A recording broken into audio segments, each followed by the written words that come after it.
السلام علیکم ورحمۃ اللہ وبرکاتہ۔ وعلیکم السلام ورحمۃ اللہ وبرکاتہ۔ اعوذ باللہ من الشیطان الرجیم، بسم اللہ الرحمن الرحیم، الحمد للہ رب العالمین، الرحمن الرحیم، مالک یوم الدین، ایاک نعبد و ایاک نستعین، اہدنا الصراط المستقیم، صراط الذین انعمت علیہم غیر المغضوب علیہم ولا الضالین۔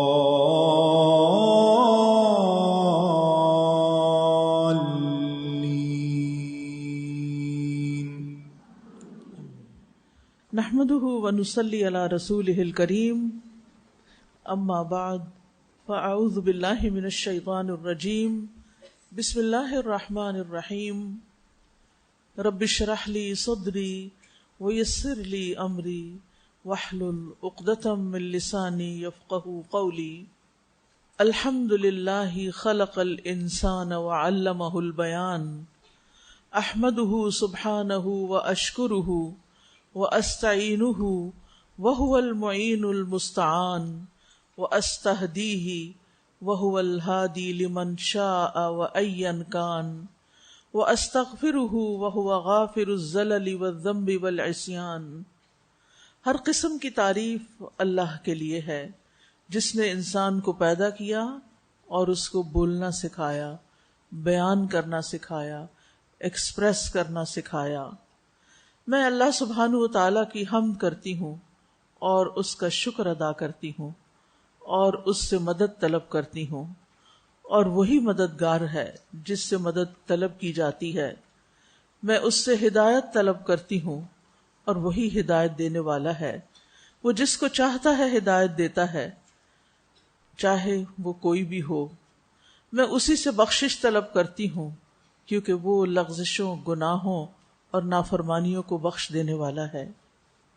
یہ صفات صرف اور صرف اللہ سبحانہ تعالیٰ کے اندر ہی ہیں، اس لیے ہمیں اس پر ایمان لانا چاہیے، سب سے بڑھ کر اس سے محبت کرنی چاہیے، اس پر توکل کرنا چاہیے، اپنے تمام معاملات اس کے سپرد کر دینے چاہیے۔ باب الحاکم یحکم بالقتل علی من وجب علیہ دون الامام الذی فوقہ۔ باب حاکم بغیر امیر کے نوٹس میں لائے ماتحت قصاص کا فیصلہ کر سکتا ہے۔ یعنی ایک ہوتا ہے ملک کا امیر، خلیفہ، امام، اور ایک ہوتا ہے اس کے نیچے مختلف شعبوں کے ذمہ داران۔ تو یہاں یہ بتایا جا رہا ہے کہ بعض اوقات ضروری نہیں ہوتا کہ ہر چیز حاکم اعلیٰ کے نوٹس میں لائی جائے، کچھ فیصلے وہ خود بھی کر سکتا ہے۔ اس کو آپ یوں دیکھ سکتے ہیں جیسے ایک ہیڈ ٹیچر ہوتی ہے اور ایک کلاس ٹیچر ہوتی، تو کچھ باتیں ایسی ہوتی ہیں کہ جو ہیڈ ٹیچر کے پاس لے جائی جانی ضروری ہوتی ہیں، لیکن کچھ چیزیں ایسی ہوتی ہیں کہ کلاس ٹیچر خود اپنی ڈسکریشن سے بھی فیصلہ کر سکتی ہے۔ تو یہاں یہ بتایا جا رہا ہے کہ قصاص کا فیصلہ، قصاص ہوتا ہے نا، یعنی خون کا بدلہ جو ہے، اگر کسی نے کسی کو قتل کیا ہے اور جج اس کا فیصلہ کر دیتا ہے کہ اس کی سزا موت ہے، تو پھر ضروری نہیں کہ حاکم وقت کو بتایا جائے کہ کیا ہم اس کو بدلے میں قتل کر دیں یا نہ کریں۔ جو بھی اس شعبے کا ذمہ دار ہوگا وہ اس فیصلے کو خود سے امپلیمنٹ کر سکتا ہے۔ حدیث نمبر 7155، حدثنا محمد بن خالد الذهلي حدثنا الانصاری محمد بن عبد اللہ قال حدثني ابی عن ثمامۃ عن انس بن مالک قال، انس بن مالک رضی اللہ عنہ بیان کرتے ہیں، ان قیس بن سعد کہ قیس بن سعد رضی اللہ عنہ کان یکون بین یدی النبی صلی اللہ علیہ وسلم بمنزلۃ صاحب الشرط من الامیر، کہ قیس بن سعد جو ایک صحابی تھے، ان کی حیثیت نبی صلی اللہ علیہ وسلم کے سامنے اس طرح تھی جیسے ایک امیر کے ساتھ کوتوال رہتا ہے۔ شرطا آج کی لینگویج میں تو پولیس کو کہتے ہیں، شرطی پولیس مین، لیکن اس زمانے میں شرط کوتوال کے لیے لفظ استعمال ہوتا ہے۔ مراد اس سے کیا ہے کہ اگر کوئی کوتوال سمجھدار ہو تو پھر تو وہ اپنی طریقے پر چیز کو کر سکتا ہے، لیکن اسی طرح اس کے لیے ضروری ہے کہ وہ حاکم کی اجازت سے فیصلہ کرے۔ قیس بن سعد رضی اللہ عنہ رسول اللہ صلی اللہ علیہ وسلم کے سامنے رہتے تھے، اور آپ جو جو حکم ان کو دیتے اس کے مطابق اس کو نافذ کرتے رہتے تھے۔ کچھ کوتوال جو ہوتے ہیں وہ بہت سمجھدار ہوتے ہیں، اور جو حاکم ہوتا ہے وہ ان کو اتھارٹی دے دیتا ہے کس بات کی، خود سے فیصلہ کرنے کی یا پھر اس کو امپلیمنٹ کرنے کی۔ تو امام بخاری نے اسی چیز کی طرف یہاں اشارہ کیا ہے، اور یہاں قیس بن سعد رضی اللہ عنہ کا مقام بتایا گیا ہے کہ کس طرح وہ نبی صلی اللہ علیہ وسلم کے اس قسم کے فیصلوں کو نافذ کیا کرتے تھے۔ نبی صلی اللہ علیہ وسلم نے انہیں اس بات پر مقرر کیا تھا کہ کسی کو جیل میں ڈال دیں یا کسی پہ حد لگائیں یا کسی کو گرفتار کر لیں۔ کوتوال کے یہی کام ہوتے ہیں نا۔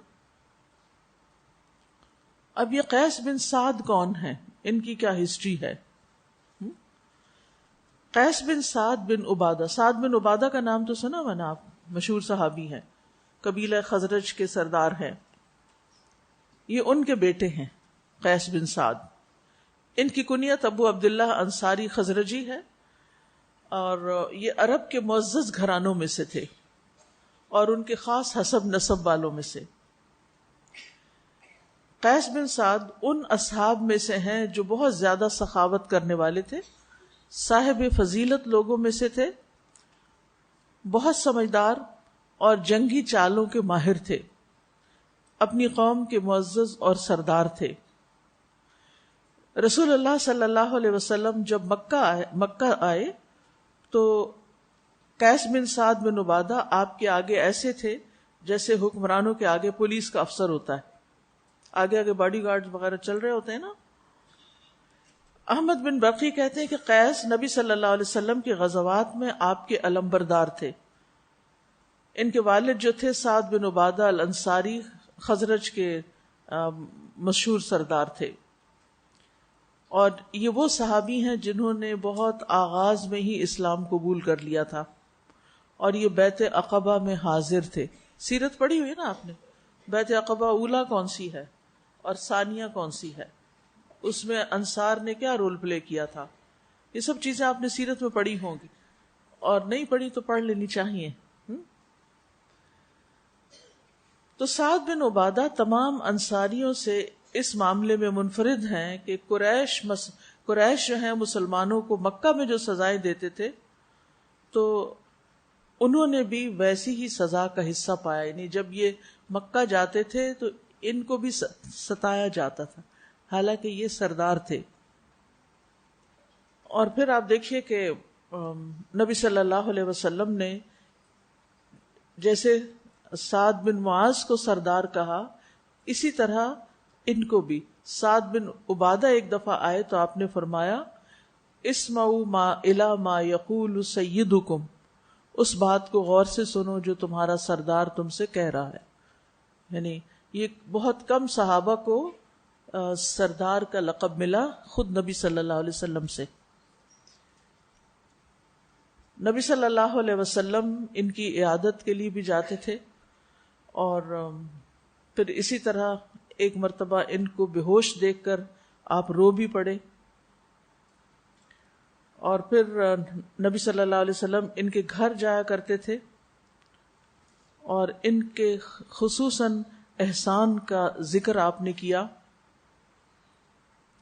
آپ نے فرمایا اللہ تعالی ہماری طرف سے انصاریوں کو جزائے خیر دے، خاص طور پر عبداللہ بن عمرو بن حرام اور سعد بن عبادہ کو، یعنی ان کے ہم پر بہت احسانات ہیں. جب آپ مدینہ تشریف لے گئے تھے اس وقت کی بات ہے. سعد بن عبادہ کا نبی صلی اللہ علیہ وسلم سے خاص تعلق تھا.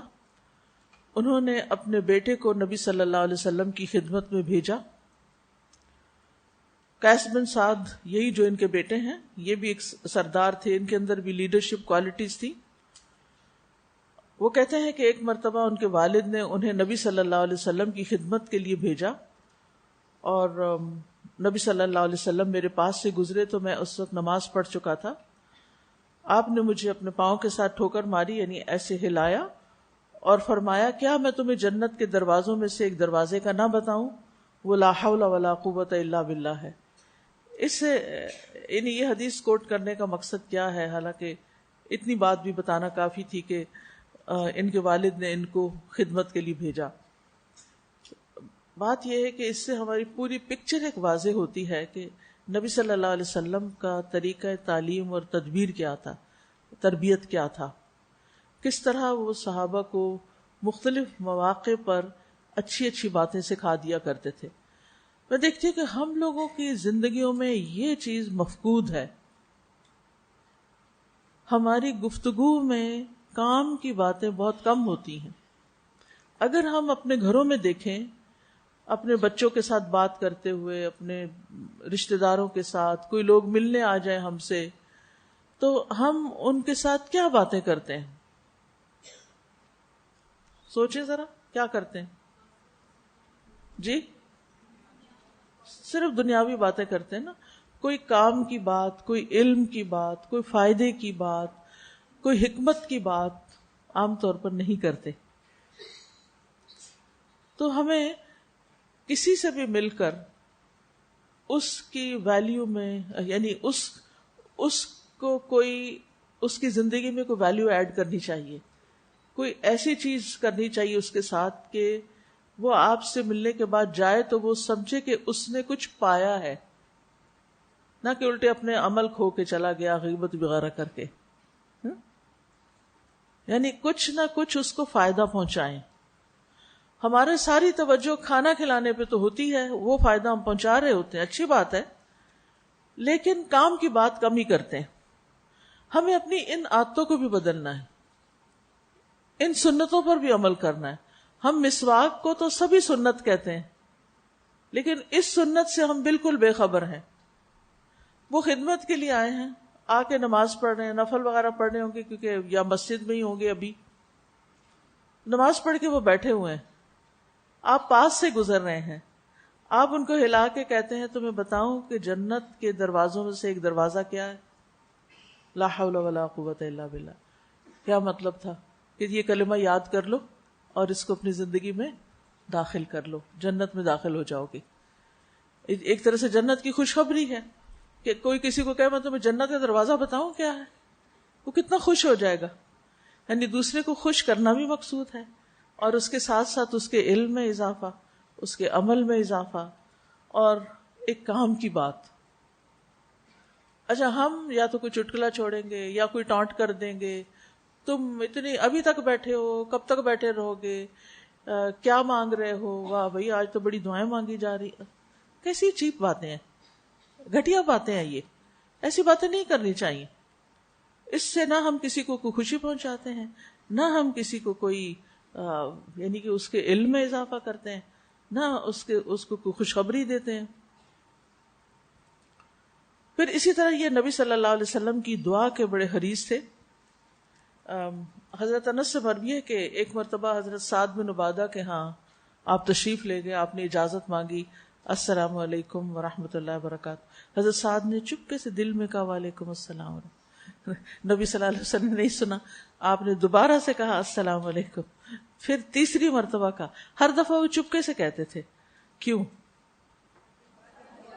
تاکہ زیادہ دعا ملے. اصل میں ہم سلام کو دعا سمجھتے ہی نہیں کہ یہ بھی دعا ہے, تو وہ بار بار اس کو یعنی سننا چاہتے تھے اپنے کانوں سے. تو نبی صلی اللہ علیہ وسلم تو 3 دفعہ کے بعد چلے گئے, تو یہ پیچھے دوڑے, کہنے لگے یا رسول اللہ صلی اللہ علیہ وسلم, میرے ماں باپ آپ پہ قربان, آپ نے جتنی مرتبہ بھی سلام کیا میں نے اپنے کانوں سے سنا, لیکن آپ کو نہیں سنایا. میں چاہتا تھا کہ آپ کی سلامتی اور برکت کی دعا کثرت سے حاصل کروں, کیونکہ آپ فرما رہے تھے السلام علیکم ورحمۃ اللہ وبرکاتہ کہا ہوگا, لیکن روایت میں نہیں ہے. یہ نبی صلی اللہ علیہ وسلم کے ساتھ ساتھ رہا کرتے تھے, خود بھی سردار تھے اور ویسے بھی آپ کے قریب تھے. پھر اسی طرح یہ ہے کہ اصحاب صفہ کو رات کے وقت کھانا کھلایا کرتے تھے. آپ کو معلوم ہے نا کہ اصحاب صفہ مختلف علاقوں سے ہجرت کر کے نبی صلی اللہ علیہ وسلم کے پاس آ کے رہ رہے تھے. مسجد نبی کے باہر ایک چبوترا تھا جو ان کی رہائش گاہ تھی, ہاسٹل کہہ لیں. اور شام کا وقت ہوتا تو اہل صفہ اپنے اصحاب میں نبی صلی اللہ علیہ وسلم ان کو تقسیم کر دیتے. کوئی 1 آدمی کو لے جاتا اپنے ساتھ کھانا کھلانے, کوئی 2 آدمیوں کو لے جاتا, کوئی 3 کو لے جاتا. اور حضرت سعد بن عبادہ ہر روز گش کتنے 80 لوگوں کو اپنے ساتھ لے جاتے, 80 لوگوں کو روز کھانا کھلاتے تھے. سردار تھے, امیر تھے, اللہ نے دیا ہوا تھا. اور کل کسی نے سوال کیا تھا نا کہ امام بخاری کا کیا پیشہ تھا, تو بات یہ ہے کہ جو لوگ بعض اوقات فل ٹائم اللہ کے راستے میں نکلتے ہیں ان کے پیشے نہیں ہوتے اور ان کے پاس فرصت نہیں ہوتی, لیکن الحمدللہ ان کی مہمان نوازی کرنے والے بہت لوگ ہوتے ہیں. تو جیسے اصحاب صفہ کے پاس تو اپنا کوئی کام کاروبار نہیں تھا وہاں, کیونکہ مدینہ میں اتنا بزنس تو تھا نہیں, پہلے ہی مہاجرین بہت آئے ہوئے تھے مکہ سے, تو وہ بازار میں کچھ لوگ جاتے تھے, کچھ لوگ انصار کے کھیتوں پہ کام کرتے تھے. تو یہ جو طالب علم تھے جو فل ٹائم نبی صلی اللہ علیہ وسلم کے ساتھ ہوتے تھے, اور پھر غزوات میں بھی آپ کے ساتھ, آپ کی ایک طرح سے اسٹینڈنگ آرمی تھی, تو ساتھ چلے جاتے, یعنی ہر کام کے لیے فل ٹائم والنٹیئر تھے. جہاں آپ چاہتے ان کو جس طرف چاہتے تھے بھجوا دیا کرتے تھے, اور جب ان کے پاس وقت فارغ ہوتا تھا تو وہ نبی صلی اللہ علیہ وسلم سے تعلیم حاصل کیا کرتے تھے. تو حضرت سعد بن عبادہ ہر روز ان 80 لوگوں کو اپنے ساتھ لے جاتے اور ان کو رات کا کھانا کھلاتے. اسی طرح وہ لوگوں کی ضروریات پوری کرتے تھے. ان کی طرف سے ایک منادی کرنے والا ٹیلے پہ چڑھ کے اعلان کرتا, جس کو گوشت کی ضرورت ہو وہ سعد کے پاس آ جائے, یعنی وہ اس کے لیے مہیا کریں گے. اور اسی طرح غیرت مند بھی بہت تھے, بہت سمجھدار تھے. اور آپ کو معلوم ہے کہ جب نبی صلی اللہ علیہ وسلم کو ابو سفیان کی آمد کی خبر ملی, جنگ بدر کا واقعہ ہے, تو آپ نے صحابہ سے مشورہ کیا. ابو بکر رضی اللہ عنہ نے گفتگو کی, پھر حضرت عمر نے گفتگو کی, لیکن آپ ابھی بھی چاہتے تھے کہ انصار کی طرف سے بھی کوئی گفتگو ہو, وہ کیا کنٹریبیوشن کر سکتے ہیں, اور مدینہ پر ایک سخت وقت ہے. تو اس پر سعد بن عبادہ ہی کھڑے ہوئے تھے اور کہنے لگے, اے اللہ کے رسول, کیا آپ ہم سے مشورہ چاہتے ہیں؟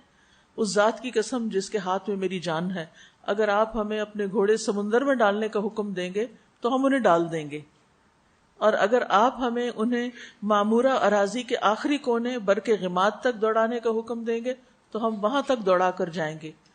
تو رسول اللہ صلی اللہ علیہ وسلم نے لوگوں کو بلایا اور پھر وہ چل پڑے, اور پھر بدر میں جا کر مقابلہ ہوا. کیونکہ نبی صلی اللہ علیہ وسلم نے جو بیعت کی تھی اس میں یہ بیعت نہیں تھی کہ وہ آپ کے ساتھ دشمنوں کے مقابلے کے لیے مدینہ سے باہر نکل کے جائیں گے. اور جنگ بدر میں آپ تقریباً 80 کلومیٹر دور ہے بدر.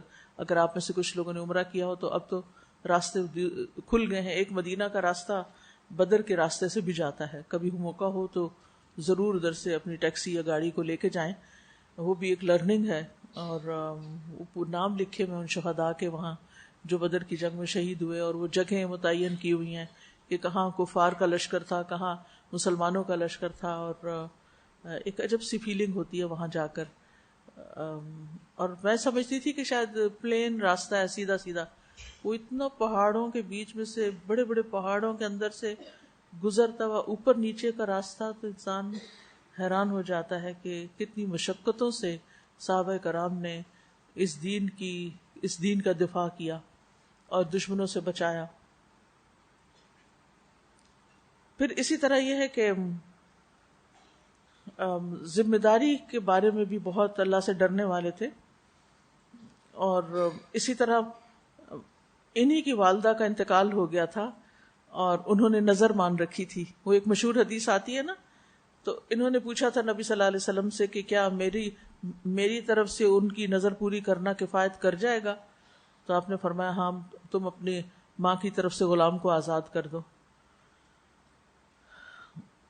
تو قیس بن سعد ان کے بیٹے تھے، اور وہ بھی اپنے والد کی طرح بہت زیادہ سخاوت کرنے والے تھے.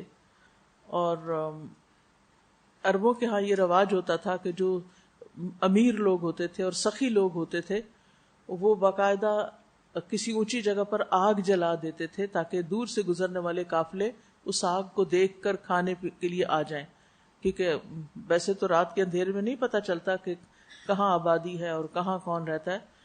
اور اسی طرح ٹیلوں پہ کھڑے ہو کے اعلان کروا دیا کرتے تھے کہ جس کو کھانا ہو یا کسی کی ضرورت ہو تو وہ آ جائے. تو یہ ان کی طرف سے بھی اونچی جگہ پر ایک شخص کھڑا ہو جاتا اور مہمانوں کو دن کے وقت کھانے کی دعوت کی آواز لگایا کرتا تھا. اور پھر اسی طرح آواز لگاتا کہ کوئی بھی اجنبی یا مسافر راستہ تلاش کر کے وہاں ان تک پہنچ جائے. اور اس زمانے میں لوگ چربی اور گوشت پسند کرتے تھے، تو اس کا بھی خاص طور پر اعلان ہوتا تھا کہ وہ اس مقام پر پہنچ جائے، اس کو یہ سب مل جائے گا. تو یہ لوگوں کے ساتھ بہت خیر اور بھلائی کا معاملہ کرنے والے تھے. ایک مرتبہ ایک بوڑھی عورت قیس کے پاس اپنے فقر و فاقہ کا شکایت کرنے لگی، تو انہوں نے اپنے خادموں سے کہا کہ اس کے گھر کو روٹیوں، گھی اور کھجوروں سے بھر دو، یعنی اس کے بعد اس کو ضرورت نہ رہے. یعنی بعض اوقات ان کے پاس خود دینے کو نہیں ہوتا تھا، سب کچھ دے چکے ہوتے تھے، لیکن یہ قرض لے لیتے تھے. قرض لے کر دوسروں کی ضرورت پوری کر دیتے تھے، اور جب ہوتا تھا تو دوسروں کو قرض دیا بھی کرتے تھے، دینے والے بھی تھے، اور بعض لوگوں کا قرض معاف بھی کر دیا کرتے تھے. یہ دعا کرا کرتے تھے، ایک بڑی خوبصورت دعا ہے، اللہم ارزقنی مالا وفعالا فإنہ لا یصلح الفعال الا بالمال. اے اللہ مجھے مال عطا کر اور کام کرنا بھی عطا کر، یعنی کام بھی دے، مال بھی دے، کام بھی دے، کیونکہ کارنامے مال کے ساتھ ہی قائم کیے جا سکتے ہیں. یعنی کام مال کے ساتھ ہی ہو سکتا ہے. یعنی آپ نے کوئی بھی کام کرنا ہو تو آپ کو ظاہر ٹرانسپورٹ چاہیے، آپ کو ٹولز چاہیے، آپ کو انویسٹمنٹ کرنی ہوتی ہے، تب کچھ کر سکتے ہیں. آپ تعلیم حاصل کر رہے ہیں، کسی بھی کام کے لیے مال کی ضرورت ہوتی ہے. تو یہ اس چیز کی دعا کیا کرتے تھے کہ اللہ مجھے مال عطا کر اور کام کرنا بھی عطا کر، کیونکہ کام مال کے ساتھ ہی کیا جا سکتا ہے. یا جو بڑے بڑے کام ہوتے ہیں، خاص طور پر ایم ہائی. ان کی وفات 60 ہجری میں مدینہ میں یعنی ہوئی، 60 ہجری میں مدینہ میں فوت ہوئے. تو یہ ہے آپ کی حدیث کے راوی جو صحابی ہیں. نیکسٹ حدیث ہے، حدثنا مسدد حدثنا یحییٰ هو القطان عن قرۃ بن خالد حدثني حمید بن ہلال حدثنا بردۃ عن ابی موسیٰ. ابو موسیٰ روایت کرتے ہیں ان نبی صلی اللہ علیہ وسلم بعثہ واتبعہ بمعاذ، کہ نبی صلی اللہ علیہ وسلم نے انہیں یمن بھیجا تھا، ان کے بعد معاذ بن جبل رضی اللہ عنہ کو بھی روانہ کیا تھا. یہ تاریخ میں مشہور بات ہے کہ یہ دو صحابی جو تھے ان کو یمن کا گورنر بنا کے بھیجا گیا تھا، ایک حصے کا تھا اور ایک حصے کا. اور پھر یہ ایک دوسرے سے ملاقات بھی کرتے تھے اور پوچھتے تھے کہ تم قرآن کیسے پڑھتے ہو، اور دوسرے سے پوچھتا تھا کہ تمہارا قرآن پڑھنے کا طریقہ کیا ہے. یعنی قرآن کے ساتھ تمہارا تعلق کیسا ہے. حدثني عبد الله بن الصباح حدثنا محبوب بن الحسن حدثنا خالد عن حميد بن هلال عن ابي بردة عن ابي موسى ان رجلا اسلم ثم تهود. ابو موسیٰ اشعری بیان کرتے ہیں کہ ایک آدمی اسلام لایا پھر یہودی ہو گیا. فأتى معاذ بن جبل، معاذ بن جبل رضی اللہ عنہ آئے. وہ ہوا اور وہ شخص عند ابی موسیٰ، ابو موسیٰ اشعری کے پاس وہ شخص بیٹھا ہوا تھا. فقال ما لهذا، تو حضرت معاذ نے پوچھا کہ اس کا کیا قصہ ہے. قال اسلم ثم تهود، تو وہ ابو موسیٰ نے کہا کہ یہ اسلام لایا تھا پھر یہ دوبارہ پھر گیا، واپس یہودی ہو گیا. قال لا اجلس حتى اقتله، کہنے لگے میں تو بیٹھوں گا نہیں جب تک اس کا کام تمام نہ کر دوں. قضاء اللہ ورسولہ صلی اللہ علیہ وسلم، اللہ اور اس کے رسول کا یہی فیصلہ ہے. تو اس حدیث کی وضاحت کچھ یوں ہے کہ رسول اللہ صلی اللہ علیہ وسلم نے 10 ہجری میں معاذ بن جبل اور ابو موسیٰ اشعری کو یمن کی طرف بھیجا تھا. اور ایک اور روایت میں آتا ہے کہ آپ نے معاذ بن جبل اور ابو موسیٰ اشعری کو یمن کے 2 الگ الگ علاقوں میں گورنر بنا کر بھیجا تھا، اور ان دونوں کی ایک دوسرے کے پاس آمد و رفت بھی رہتی تھی، مشورے وغیرہ کرتے رہتے تھے. تو ایک مرتبہ معاذ بن جبل ابو موسیٰ اشعری سے ملنے کے لیے آئے، تو وہاں کچھ لوگ جمع تھے اور ایک آدمی دیکھا کہ جس کے ہاتھ اس کی گردن کے ساتھ باندھے گئے تھے.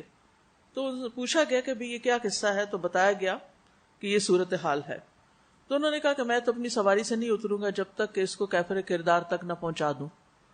تو ابو موسیٰ اشعری نے فرمایا یہ اسی وجہ سے یہاں لایا گیا ہے، آپ تشریف لے آئیں. تو انہوں نے اصرار کیا کہ نہیں، میں تو جب تک نبی صلی اللہ علیہ وسلم کے فیصلے پر عمل درآمد نہیں ہوگا میں نہیں آؤں گا. جب عمل درآمد ہو چکا تو پھر ابو موسیٰ اشعری تو پھر معاذ بن جبل جو تھے وہ اپنی سواری سے اترے.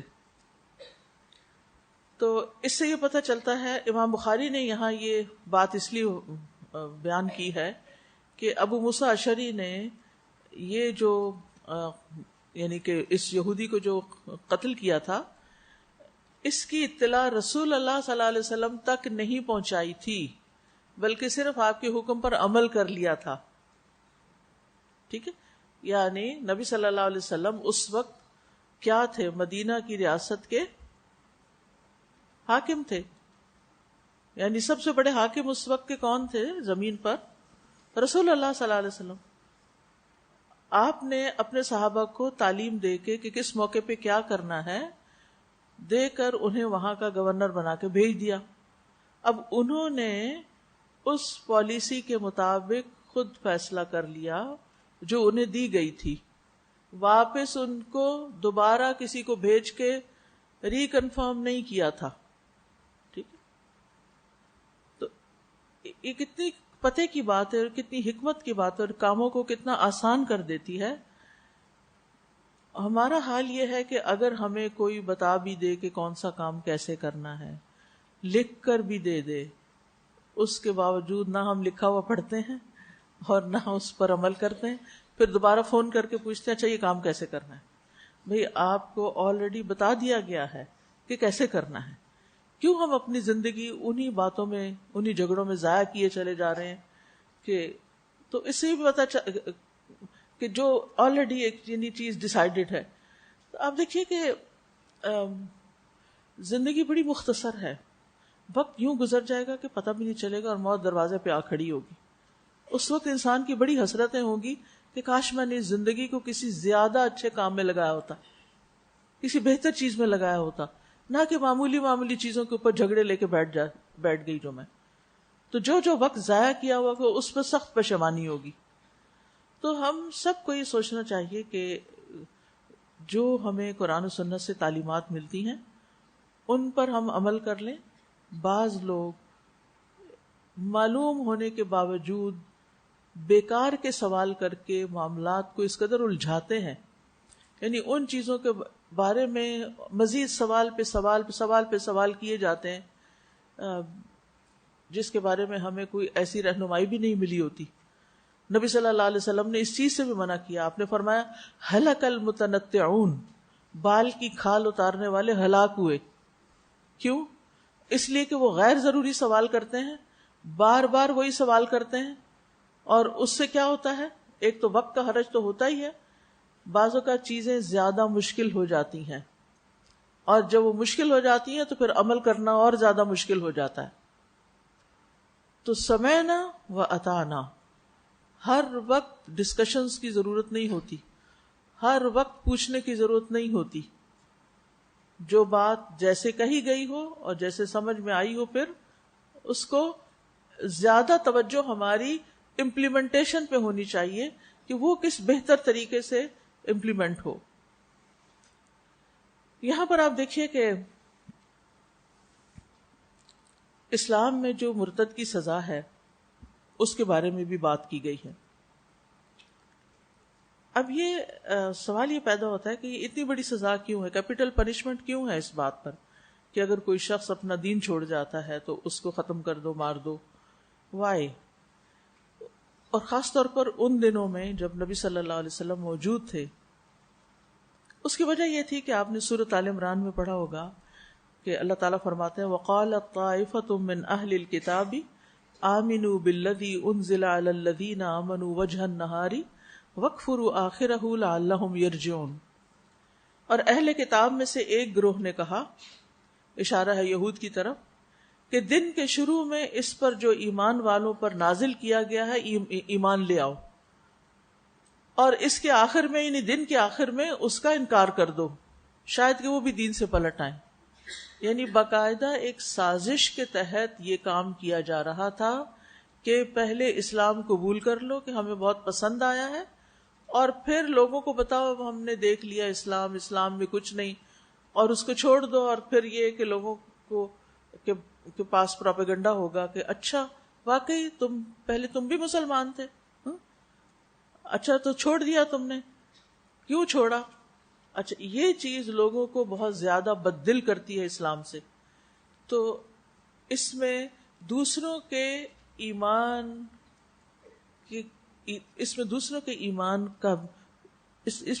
کا ایمان بھی خطرے میں پڑ جاتا ہے، اور دوسروں کے لیے ایک فتنہ کریٹ ہو جاتا ہے. وہ یہ کیوں کرنا چاہ رہے تھے، اہل کتاب کا ایک گروہ یہ کیوں کر رہا تھا؟ تاکہ مسلمان اپنے دین کے بارے میں شک میں پڑ جائیں. تو اس فتنے کا خاتمہ کرنا، اس کی سرکوبی کرنا نہایت ضروری تھا. اگر یہ نہ کیا جاتا تو ایک دن ایک اٹھا، اگلے دن اس کو دیکھ کے ایک اور اٹھ گیا، اور اگلے دن ایک اور جو لوگ نئے نئے مسلمان ہو رہے ہیں ان کو بھی اسلام یا ایمان کی وہ حلاوت محسوس ہی نہیں ہوئی. ان کے لیے پھر دین پہ جمنا، استقامت اختیار کرنا ایک بڑا مشکل کام تھا. تو اس لیے اس فتنے کا دروازہ ہی بند کر دیا گیا اس سزا کے ساتھ. ٹھیک ہے؟ تو بعض لوگ اسلام کے خلاف جو سازشیں کرتے ہیں ان میں سے ایک سازش یہ بھی ہے کہ مسلمان ہو جاؤ اور پھر اس کے بعد اس کو چھوڑ دو. تو پھر کسی نے آپ کو مجبور نہیں کیا کہ آپ ضرور مسلمان ہو، منع ہے یہ بات. لا اکراہ فی الدین کا مطلب یہی ہے کہ جو اسلام سے باہر ہے اس کو آپ جبرن مسلمان نہیں کریں گے. لیکن اگر وہ ایک دفعہ اسلام میں داخل ہو گیا اور اب وہ لوگوں میں فتنہ پھیلانا چاہتا ہے یہ کہہ کر کہ میں نے اسلام میں کچھ نہیں پایا، تو پھر ایسے شخص کا منہ بند کر دو تاکہ دوسروں کو نقصان نہ پہنچے. اگر اسلامی سزائیں آپ دیکھیں، ان کی اگر حکمت دیکھیں تو بظاہر ایسا لگتا ہے بڑی سخت سزائیں، چاہے ہاتھ کاٹنا ہو، چاہے گلا کاٹنا ہو، چاہے کوئی بھی سزا ہے جو حدود جو ہیں، چاہے کوڑے مارنا ہے یا کسی بھی طرح کی سزا یا پتھر مارنا ہے. لیکن اگر ان کی حکمت دیکھی جائے تو اس کے پیچھے بہت بڑی حکمت نظر آتی ہے. اور ان حکمتوں میں سے ایک حکمت یہ ہے کہ جب برائی کو اور ایسی برائیاں جو انسان کی آخرت کو خطرے میں ڈال دیں، اگر ان کو کھلے عام کرنے کی اجازت دے دی جائے اور ان کے ساتھ سختی سے نپٹا نہ جائے تو بے شمار لوگ اسی برائی کا شکار ہو جائیں گے. آپ دیکھیے لوگوں کی اکثریت جو ہوتی ہے نا وہ ٹرینڈ سیٹر نہیں ہوتی، وہ صرف فالوور ہوتی. ابھی آپ دیکھیں کہ لوگ خود کچھ کم ہی کام کرتے ہیں، کوئی اور کر رہا ہے بس اس کو فالو کر لیتے، کسی نے کیا بس اس کی کاپی پیسٹ کر لیتے ہیں. یہ ان کی کریٹیوٹی ہوتی ہے. تو یہ ایک، کیونکہ آسان ہوتا ہے نا، کسی نے کیا چلو وہی کر لے. انہیں نقال بہت ہیں، اور اللہ تعالیٰ رحم کرے ہمارے حال پر. جو ہمارے ہاں تو ڈھیر لگے ہوئے ہیں نقالی کے، ہر چیز میں جو لوگ کر رہے ہیں بغیر سوچے سمجھے وہی کرنا ہے. مثلاً کسی نے ایک خاص قسم کا ڈریس پہنا ہے، ہمیں دیکھ کے اٹریکشن اس میں محسوس، ہمیں بھی یہ پہننا ہے. بالکل نہیں سوچنا کہ کیا ہماری جیب اجازت دیتی ہے، ہمارا دین اجازت دیتا ہے یا نہیں، حیا کے تقاضے کے مطابق ہے یا نہیں. کیونکہ باقی لوگ کر رہے ہیں اس لیے مجھے بھی کرنا ہے. اپنی عقل تو ہم استعمال ہی نہیں کرتے. تو اس چیز سے ضرور بچنے کی ضرورت ہے کہ اندھا دھند کسی کو بھی فالو نہیں کرنا، آنکھیں بند کر کے اپنے ماں باپ کو بھی فالو نہیں کرنا، کسی استاد کو بھی فالو نہیں کرنا، بلکہ یہ دیکھنا ہے کہ اس معاملے میں میرا دین کیا کہتا ہے. اور دوسری بات یہ کہ جو چیزیں فتنہ پھیلانے والی ہوں ان سے بچنا اور ان کو ختم کرنا ضروری ہے، چاہے اس کے لیے سختی ہی کیوں نہ کرنی پڑے. یہود کے اندر تو یہ چیز تھی ہی، لیکن ایک اور روایت ہمیں ملتی ہے، صحیح بخاری کی ہے. حضرت انس کہتے ہیں کہ ایک شخص پہلے عیسائی تھا، پھر وہ مسلمان ہو گیا. اس نے سورۃ البقرہ اور آل عمران پڑھ لی، اور وہ نبی صلی اللہ علیہ وسلم کا کاتب بن گیا، لکھنا آتا تھا اس کو. پھر وہ مرتد ہو کر عیسائی ہو گیا. کہنے لگا میں نے محمد کے لیے جو کچھ لکھ دیا ہے اس کے سوا اس کو کچھ بھی معلوم نہیں. نعوذ باللہ. یعنی اب آپ دیکھیے کتنا بڑا فتنہ تھا. لوگ تو پہلے یہ الزام لگا رہے تھے کہ نبی صلی اللہ علیہ وسلم پر وحی نہیں آتی، بلکہ یہ اہل کتاب کے کچھ لوگوں سے باتیں سن کے لکھوا کے پیش کر دیتے ہیں جو ان کی کتابوں میں لکھا ہوا. خصوصاً البقرہ اور آل عمران میں تو ہے ہی پچھلی قوم یعنی یہود و نصارہ کے واقعات ہیں. بہرحال اس کے بعد وہ شخص مر گیا، لوگوں نے اس کو دفن کیا. جب صبح ہوئی تو انہوں نے دیکھا کہ وہ تو زمین سے باہر پڑا ہے. لوگوں نے الزام لگایا کہ یہ تو محمد صلی اللہ علیہ وسلم اور اس کے ساتھیوں کا کام ہے، کیونکہ یہ ان کے خلاف ہو گیا تھا اس لیے انہوں نے بدلہ لیا ہے. اس لیے انہوں نے اس کی قبر اکھاڑ کے اس کو باہر نکال کے پھینک دیا. انہوں نے دوسری قبر کھودی جو اس سے بھی زیادہ گہری تھی. صبح ہوئی تو پھر وہی ہو چکا تھا. وہ شخص، زمین نے اسے قبول نہیں کیا، اسے نکال کے باہر پھینک دیا. لوگوں نے پھر یہی کہا. تیسرے دن پھر انہوں نے اتنی قبر کھودی جتنی ان کے بس میں تھی کہ نیچے تک کھودیں، اور اس کے اندر اس کو ڈال دیا. لیکن صبح ہوئی تو پھر زمین نے اسے باہر پھینک دیا تھا. اب انہیں یقین آیا کہ یہ کسی انسان کا کام نہیں ہے کہ اتنے اندر سے کسی مردے کو نکال کے باہر لا کے پھینکے. یعنی زمین اتنی کھودنا بھی ایک مشکل کام ہے، کہاں یہ کہ اس کے اندر سے اتنا کچھ باہر نکالا جائے. تو انہوں نے کہا کہ اس کو پھر یوں ہی اس زمین پہ رہنے دو، اور کہا جاتا ہے کہ پھر اس کو درندے چیڑ پھاڑ کے کھا گئے، ختم ہو گئے. تو کچھ گناہ کبیرہ ہوتے ہیں اور کچھ کبیرہ سے بھی بڑے ہوتے ہیں، یعنی اکبر الکبائر ہوتے ہیں. یعنی خاص طور پر دین کے معاملے میں شکوک و شبہات پیدا کرنا بہت بڑا جرم ہے. دین والوں کی کردار کشی کرنا، کردار کشی بہت بڑا جرم ہے. اس لیے کہ اس سے بہت سے لوگ دین کی طرف آنے سے رک جاتے ہیں. اسلام ایک بالکل سیدھا صاف ستھرا دین ہے جس میں ہر چیز فطرت کے مطابق ہے، انسان کی ضرورت ہے، اللہ تعالیٰ نے نازل کی ہے. لیکن کچھ ایسے ذہن ہوتے ہیں جو ابلیس کے کارندے بن جاتے ہیں اور پھر وہ اور لوگوں کو بھٹکانے کا کام کرتے ہیں. دو چیزیں انسان کو دین سے دور لے جاتی ہیں، ایک شہوات اور دوسرے شبہات. شہوات ہوتی ہیں خواہشات، پیٹ اور شرمگاہ سے متعلق شہوات. اور آج آپ دیکھیں کہ سب سے بڑی انڈسٹری کون سی ہے؟ خاص طور پر ہمارے ملک میں سب سے بڑی انڈسٹری نہیں پتا جی؟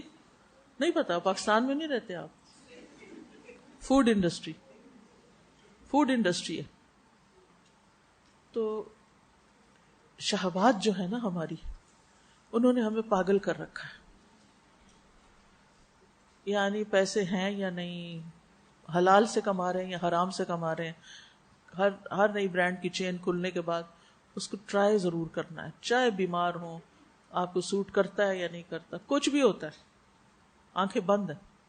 تو کھانے کے معاملے میں. اور دوسرے یہ ہے کہ خواتین کے لباس، اور خواتین کو جو ایک لفظ تو بہت اچھا نہیں ہے، ایک سیکس آبجیکٹ بنا کے پیش کیا جا رہا ہے کہ وہ صرف اٹریکٹیو نظر آئے، اس کے اندر کوئی قابلیت ہے یا نہیں، وہ ایک محترم ہستی ہے یا نہیں، ماں یا بہن یا بیٹی یا بیوی.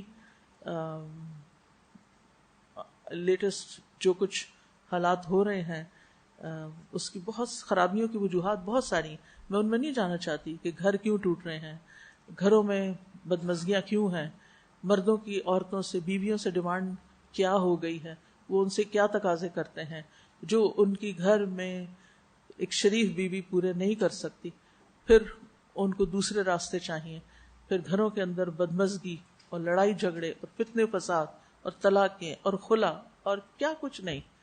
یعنی جب ہم فطرت سے ہٹے ہیں، دین سے ہٹے ہیں، ہم نے عورت کو ایک خوبصورت حور پری بنا کے مارکیٹ میں چھوڑ دیا. یعنی مجھے کبھی سمجھ نہیں آتی کہ ورک پلیس پر اتنے میک اپ کی کیا ضرورت ہے، ٹائٹ لباس کی کیا ضرورت ہے، اپنے ان اعضاء کو جن کو خاص طور پر اسلام نے چھپانے کے لیے کہا ہے، اپنے سینے پہ اپنی اوڑھنیاں ڈال کے رکھیں، اپنی زینت چھپائیں. اس کے بالکل اپوزٹ، یعنی شہوات کے پیچھے اپنے آپ کو، یا چند ٹکوں کے پیچھے اپنے آپ کو ایسی جگہوں پر، فتنے کی جگہوں پر لے جانے کا کیا مقصد ہے؟ میری سمجھ سے بالا ہے. تو یہ دو چیزیں جو ہیں، شہوات، اور شہوات کے اندر دو چیزیں، اور پھر دوسری شبہات، کہ لوگوں کے جو ذہن ہیں ان کے اندر دین کے بارے میں شک ڈال دو، اللہ کے بارے میں شک، رسول کے بارے میں شک، بری بری باتیں، نعوذ باللہ. اور پھر قرآن کے بارے میں، قرآن کو چیلنج کیا جا رہا ہے. ہمارے اپنے بچے مسلمانوں کے گھروں کے پیدا شدہ، وہ قرآن کو چیلنج نعوذ باللہ کر رہے ہیں کہ یہ اللہ کی کتاب ہے بھی کہ نہیں. تو جب ہمارا دین کی بنیادیں ہی ہلا دی گئی، قرآن و سنت کے بارے میں شک ڈال دیا گیا، باقی کیا بچے گا؟ تو کہاں جا کے کھڑے ہوں گے؟ کیا ہمارے حالات ہوں گے؟ اگر ہمیں اللہ سبحانہ و تعالیٰ جو خالق کائنات ہے، ہمارا بھی خالق ہے، جس کی بنائی ہوئی چیزوں میں اس قدر خوبصورتی اور اس قدر نظام اور اتنا ڈسپلن ہے، دن اور رات کا اختلاف ہے، سورج اور چاند کا آنا جانا، یہ ساری چیزیں بے شمار نشانیاں ہیں اللہ کے وجود پر، ایک بھی نظر نہیں آتی، اور بلنٹلی آپ اللہ کا انکار کر رہے ہیں، رسولوں کا انکار کر رہے ہیں، اور بے شمار چیزیں. تو یہ دو چیزیں جو ہیں، یہ لوگوں کو چونکہ اللہ سے دور کر دیتی ہیں، دین سے دور کر دیتی ہیں اور ہلاکت میں ڈال دیتی ہیں. دیکھیں جب کوئی شخص دین سے دور جاتا ہے نا، وہ کسی اور کا نقصان نہیں کرتا. وہ دین سے اگر نفرت بھی کرتا ہے تو کسی کا کیا نقصان ہوگا؟ وہ تو اپنا نقصان کر رہا ہے نا، اپنی آخرت برباد کر رہا ہے. اس ضد اور اس ہٹ دھرمی اور اس نفرت اور اس بغض سے حاصل کیا ہوگا؟ اللہ کا مقابلہ کرنے چلے ہیں کیا آپ؟ تو اس لیے اسلام، یعنی پوری حکمت سمجھنے کی ضرورت ہے کہ اسلام نے کچھ چیزوں پر اتنا سخت ایکشن کیوں لیا. بظاہر ایسے لگتا ہے کہ بہت سخت ایکشن ہے، اور یہ تو ایکسٹریم رویے ہیں. ایکسٹریم رویے نہیں ہیں. اگر ان چیزوں کو کھلا چھوڑ دیا جائے تو پھر وہی ہوتا ہے جو ہمارے معاشرے میں ہو رہا ہے، اور آئندہ اس کے بڑھنے کے امکانات ہیں، کم ہونے کے نہیں، کیونکہ وہ آوازیں بہت کمزور ہیں کہ جو ان فتنوں کی روک تھام کر رہی ہیں ان کے مقابلے میں جو ان کو ابھار رہی ہیں. اور پھر آپ دیکھیے کہ جس قسم کے نعرے خواتین کو دے دیے گئے کہ میرا جسم میری مرضی. میں تو ہمیشہ کہتی ہوں کہ میرا جسم میرا ہے کب سے؟ میں تو خود بنایا ہی نہیں تو جو میرا ہو. یہ تو بس چند دن کے لیے میرے پاس، مرنے کے بعد جب موت آئے گی تو کہاں ہوگا میرا جسم اور میری مرضی کہاں ہوگی؟ یعنی کس قدر ایسی باتیں عام کر دی گئی ہیں کہ جس میں عقل سے تو کام ہی نہیں لیا گیا کہ انسان تھوڑی دیر بیٹھ کے غور کرے، سوچے کہ جو کچھ کہا جا رہا ہے اس کی حقیقت کیا ہے، اور کیا یہ اللہ اور اس کے رسول صلی اللہ علیہ وسلم کی تعلیمات کے مطابق بھی ہے یا نہیں۔ سب سے پہلے تو میں مسلمان ہوں اور اول و آخر مسلم ہوں، اور جانا بھی اللہ کے پاس واپس ہے، تو جس نے اللہ سے جا کے ملاقات کرنی ہے اور اس کو یقین ہے، وہ بھلا یہ کام کیسے کر سکتا ہے کہ اس طرح کی باتیں اپنی زبان سے نکالے یا ایسی کوئی بات سوچے بھی۔ اور پھر آپ دیکھیں، اگر حقیقت دیکھی جائے تو ہماری مرضی کے حد تک چلتی بھی ہے۔ ہم اپنے جسم میں بیماری کو کنٹرول کر پاتے ہیں؟ کہاں چلتی ہے میری مرضی؟ کسی بھی چھوٹی سی چیز، اب آپ دیکھیں، ذرا سی چوٹ آپ کو لگتی ہے، آپ کو درد ہوتی ہے، آپ کو میرا جیسا میری مرضی، درد نہیں ہونی چاہیے، روکے والا درد کو، رکے تو صحیح، نہیں رکتا۔ آپ کی مرضی، بہت سی چیزوں میں آپ کی مرضی نہیں ہے۔ یہ تھوڑی سی چھوٹی سی جو آزادی ملی ہے نا، اس کا ہم غلط استعمال کر رہے ہیں۔ تو اس لیے ہمیں ہر کام کو کرتے وقت، ایون اپنا ڈریس پہنتے وقت، اپنے آپ سے پوچھا کریں اس قسم کا ڈریس پہننے کا مقصد کیا ہے، اس کام کے پیچھے ریزن کیا ہے، یہ میں کیوں کر رہی ہوں، میں گھر سے کیوں نکل رہی ہوں، میں کہیں جا رہی ہوں تو کیوں جا رہی ہوں، میں نہیں جا رہی تو کیوں نہیں جا رہی۔ ہر چیز کو کوسچن کیا کریں اپنے آپ سے، اپنا محاسبہ خود۔ تو بہرحال اس حدیث سے جو باتیں ہمیں پتہ چلتی ہیں ان میں سے ایک تو یہ کہ جب واضح احکامات اوپر سے مل جائیں، پالیسیز مل جائیں، تو اس کے مطابق انسان کام کر لیا کرے بغیر ہر بات بڑے حکمران سے پوچھے۔ دوسرا یہ ہے کہ مرتد کی سزا کے بارے میں بتایا گیا ہے۔ مرتد کی سزا کے اوپر یہ بھی کہا جاتا ہے کہ اس کو پہلے توبہ کی مہلت دی جائے گی، اور کچھ معاملات میں مہلت بھی نہیں دی جائے گی، جیسے کہ یہاں پر ہوا، کہتے کہ 3 دن تک اس کو ٹائم دیا جائے گا اور اس کو کہا جائے گا کہ وہ سوچے اور غور کرے اور اپنے فیصلے کو دیکھے کہ اس نے واقعی اسلام کو دل سے انکار کر دیا ہے یا کسی اور نے اس کو بہکایا ہے اور وہ بہکاوے میں آ کے یہ کر رہا ہے۔ اور اگر حاکم یہ سمجھے کہ مصلحت اس میں ہے کہ اس فتنے کو جلدی ختم کیا جائے تو وہ کر سکتا ہے۔ اور اس سے بھی پتہ چلتا ہے کہ فیصلے کرنے میں دیر نہیں کرنی چاہیے۔ اور کسی نے چوری کی ہے، کسی نے لوگوں کو قتل کیا ہے اور بڑے بڑے جرم کیے ہیں، اور ان کو سال ہا سال جیل میں بغیر فیصلہ کیے ڈالے رکھنا، یہ بھی زیادتی ہے۔ اور پھر اس کے بعد سفارشوں کے ذریعے ان کی سزائیں معاف کروا لینا، یہ اس سے بڑی زیادتی ہے۔ جو مجرم جس طرح کا جرم کرتا ہے، اللہ سبحانہ وتعالیٰ اس کے بارے میں کیا فیصلہ کرتے ہیں، اللہ کے رسول صلی اللہ علیہ وسلم نے کیا کیا، تو اس کی پیروی کرتے ہوئے حدود کو ٹال مٹول سے، حدود کے معاملے میں ٹال مٹول سے کام نہیں لینا چاہیے، سستی اور تاخیر نہیں کرنی چاہیے۔ نیکسٹ باب، هل يقضي القاضی او یفتی وهو غضبان، کیا حاکم یا مفتی غصے کی حالت میں فیصلہ یا فتویٰ دے سکتا ہے؟ حدثنا آدم حدثنا شعبة حدثنا عبد الملك بن عمير سمعت عبد الرحمن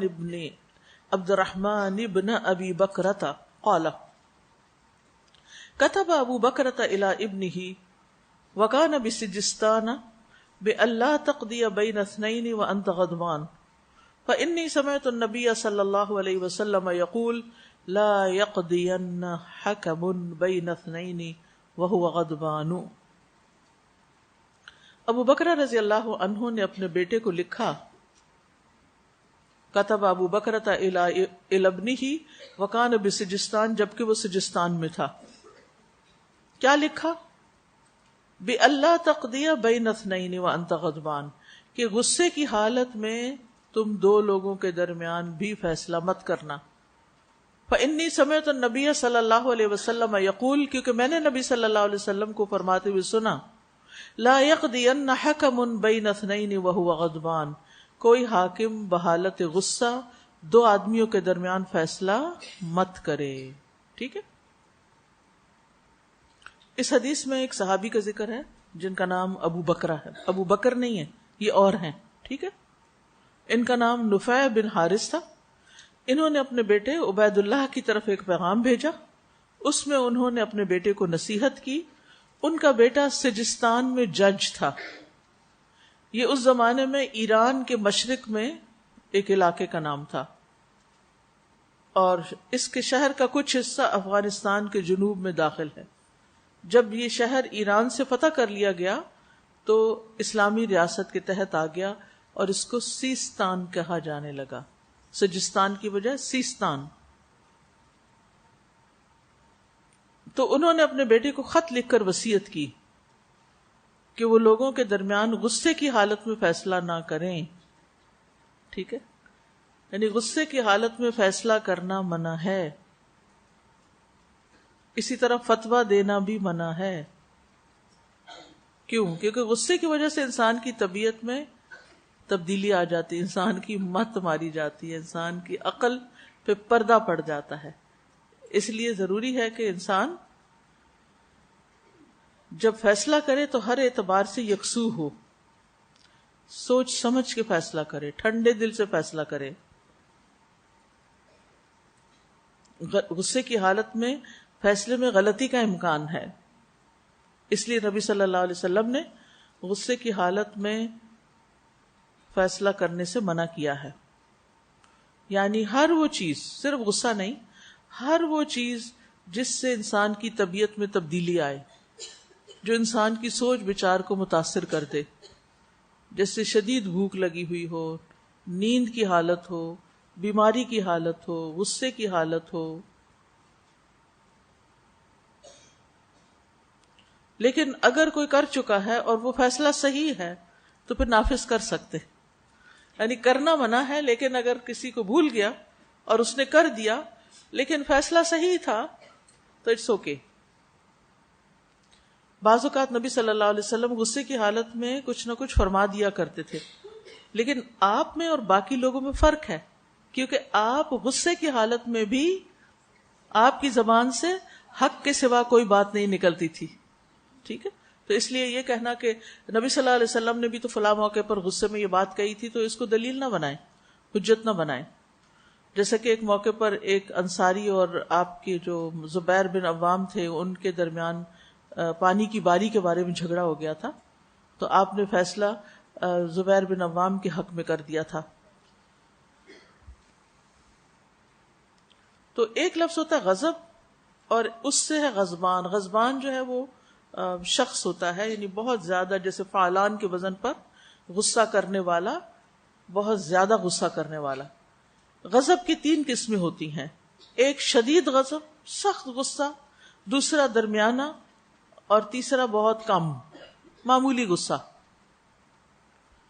جو شدید غضب ہے وہ حالت ہوتی ہے جس میں انسان کو جنون لاحق ہو جاتا ہے، اس کو یہ پتہ ہی نہیں چلتا کہ وہ کیا کہہ رہا ہے، جو پھر اس کے منہ میں آتا ہے وہ بولتا چلا جاتا ہے.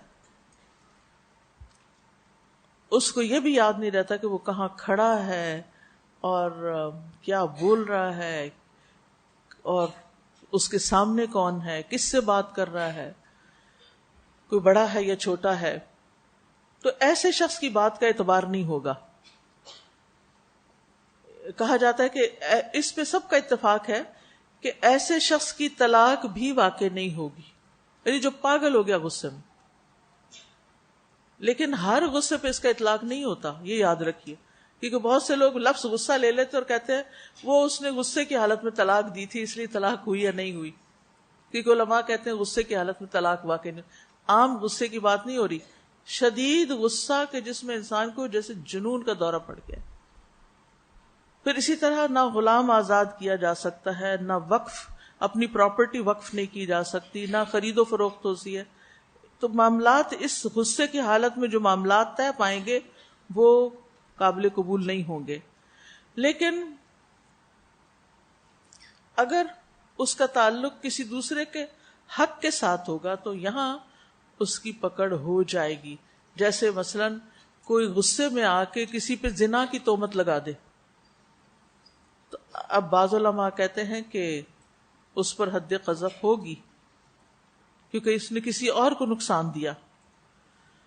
اب دوسرا ہے درمیانے درجے کا غضب، کہ جو کچھ وہ کہہ رہا ہے اس کو اچھی طرح سمجھ بھی رہا ہے کہ کیا کہہ رہا ہے، لیکن غصے نے اسے مجبور کر دیا کہ جو وہ کہہ رہا ہے وہ غصے میں کہہ رہا ہے. تو ایسے شخص کے اقوال اور افعال کا کوئی اعتبار نہیں کیا جائے گا، خاص طور پر طلاق میں. پھر اسی طرح کم درجے کا غصہ، تھوڑا بہت غصہ آیا ہوا ہے تو اس میں ہر طرح کے قول، فعل، احکام نافذ ہوں گے. تو نبی صلی اللہ علیہ وسلم نے حاکم اور قاضی کو منع کیا کہ وہ غصے کی حالت میں دو لوگوں کے درمیان فیصلہ نہ کریں، کیونکہ وہ مقدمے کو پوری طرح سمجھ نہیں پائیں گے، اور جب سمجھے نہیں تو پھر شریعت کے احکامات اس پہ لاگو کیسے کر سکتے ہیں. پھر یہ ہے کہ یہاں پر جو انہوں نے کہا کہ قاضی غصے کی حالت میں فیصلہ نہ کرے، تو یہ کون سا غصہ ہے؟ یعنی کیا یہاں خاص غصے کی حالت مراد ہے؟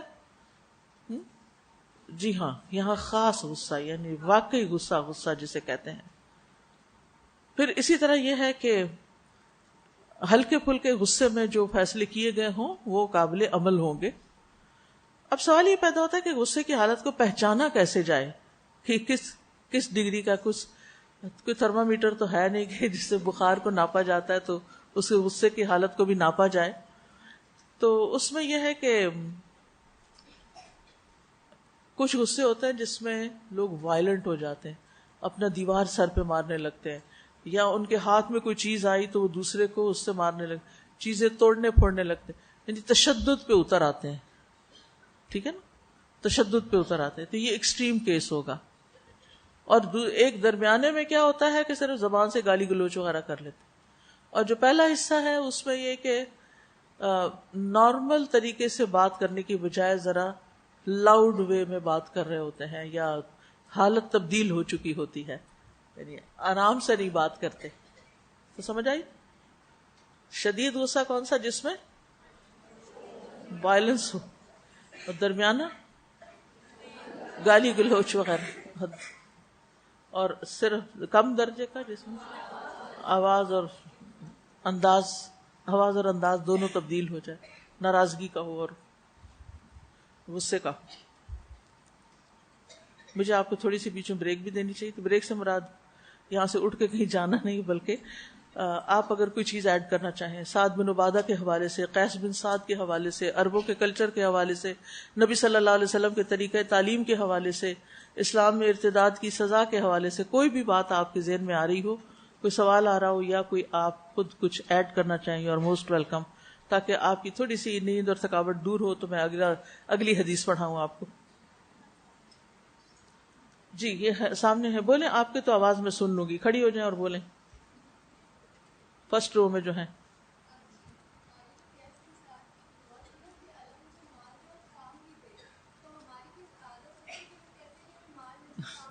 صحیح، انہوں نے بالکل صحیح بات کی. یہ کہتے کہ انہوں نے قیس بن سعد نے دعا کی تھی اللہ مال بھی دے کام بھی دے، کیونکہ ان کو پتا تھا خالی مال سے عزت نہیں ہوتی جب تک انسان کام نہ کرے. اسی لیے آپ دیکھیں گے کہ بہت سے لوگ جن کے پاس بہت کچھ ہوتا ہے پھر بھی کام کر رہے ہوتے ہیں، تو آپ کہتے ہیں ان کے پاس اتنا ہے کہ ان کی نسلیں بھی بیٹھ کے کھا لیں، یہ کیوں کام کرتے ہیں؟ کیونکہ کام میں عزت ہے. یہ یاد رکھیے، بیکار انسان کی کوئی عزت نہیں ہوتی. اور بیکار انسان جو ہے نا، اس کی صلاحیتوں کو زنگ لگنے لگتا ہے اور وہ بالکل پیچھے چلا جاتا ہے، کوئی نہیں اس کو پوچھتا. یعنی اپنے مال کے بارے میں بھی صحیح فیصلے نہیں پھر کر پاتا. تو ان کا کہنا یہ ہے کہ بعض لوگ مال تو مانگتے ہیں، کام نہیں مانگتے. ابھی میں سندھ کے دورے پر تھی تو مجھے بتایا گیا کہ آپ پلیز یہاں تھوڑی سی توجہ دلائیں لوگوں کو کہ وہ نوکریاں لے لیتے ہیں پھر کام پہ جاتے نہیں ہیں، اسکول خالی پڑے رہتے ہیں، ٹیچرز وہاں نہیں جاتے، تنخواہ لے رہے ہوتے ہیں. اتنی حیرت کی بات ہے، کیونکہ کوئی مانیٹرنگ کا سسٹم شاید نہیں ہے. یہ نہیں کہتی کہ ہر جگہ یہ ہے، پورے سندھ کو بدنام مت کیجئے، ہر جگہ نہیں ہے، لیکن کچھ جگہوں پر ناسمجھ ہیں لوگ. ان کو پتہ ہی نہیں کہ وہ یہ رزق حرام کا ہو جاتا ہے. 5 منٹ بھی اگر آپ لیٹ ہیں نا ڈیوٹی سے، تو آپ کو حق نہیں کہ ان 5 منٹس کی تنخواہ لیں. یہ ابن عثیمین ہے جن کی تفسیر ہے، ان کا میں ایک واقعہ پڑھ رہی تھی یا ان کی اپنی زبان سے سن رہی تھی کہیں، اس میں وہ کہتے تھے کہ جب یہ اگر کسی وجہ سے یہ چھٹی بھی لیتے تھے تو اس کا عوض دیتے تھے، یعنی چھٹی لی تو پھر ایک دن ایکسٹرا وہ پڑھاتے تھے کہ نہیں میں نے اپنا کام نہیں کیا ہوا، میرے لیے تنخواہ حلال نہیں، اور اگر کسی وجہ سے لیٹ ہوتے یا کہیں اور جانا پڑتا تو اس حصے کی تنخواہ کٹواتے تھے کہ اتنے گھنٹے کی تنخواہ میری اس میں سے کاٹ دے، میں اس وقت ڈیوٹی پر نہیں تھا. ایسے لوگ بھی ہوتے ہیں. اور یہ کہاں سے آ گئی بات؟ کیونکہ وہ ایسی حدیثیں پڑھتے رہتے ہیں نا اور پڑھاتے رہتے ہیں، تو علم سے اللہ کا تقویٰ بھی پیدا ہوتا ہے.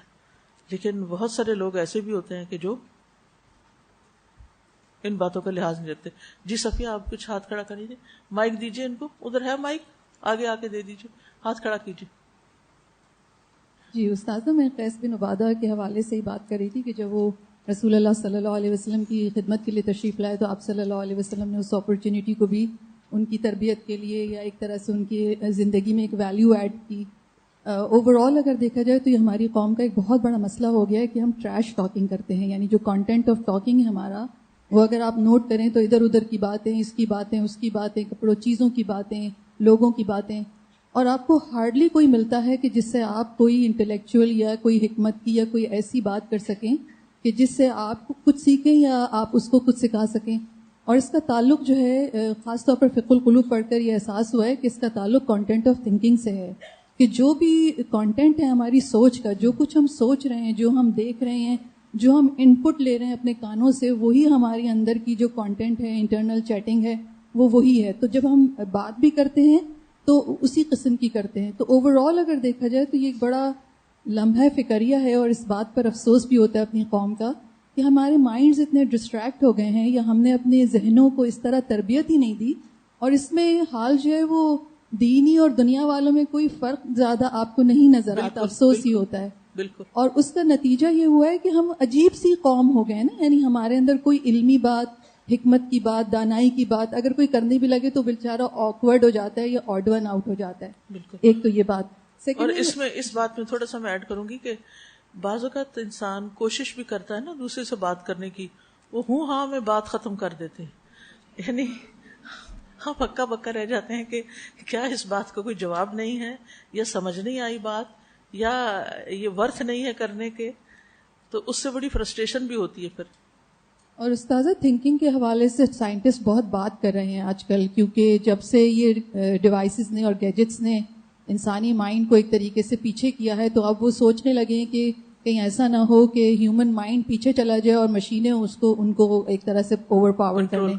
تو اتنی زیادہ بات ہو رہی ہے کہ آپ کیا سوچتے ہیں، وہ کیا باتیں ہیں جو آپ سوچتے ہیں. اور فقہ القلوب پڑھ کے جو انہوں نے فکر والاعتبار میں جو 6 types of content of thinking انہوں نے بتایا کہ اللہ سبحانہ و تعالیٰ کے بارے میں سوچا جائے، اس کے افعال کے بارے میں، اس کے خوبصورت ناموں کے بارے میں، اس کی صفات کے بارے میں، اس کی نعمتوں کے بارے میں، اور اپنے نفس کے بارے میں کہ ہمارے نفس میں کیا فلاز ہیں، ہمیں کیا چیز اس میں ایڈ کریں. تو بیسیکلی یہ اپنے مائنڈ کی تربیت ہوتی ہے.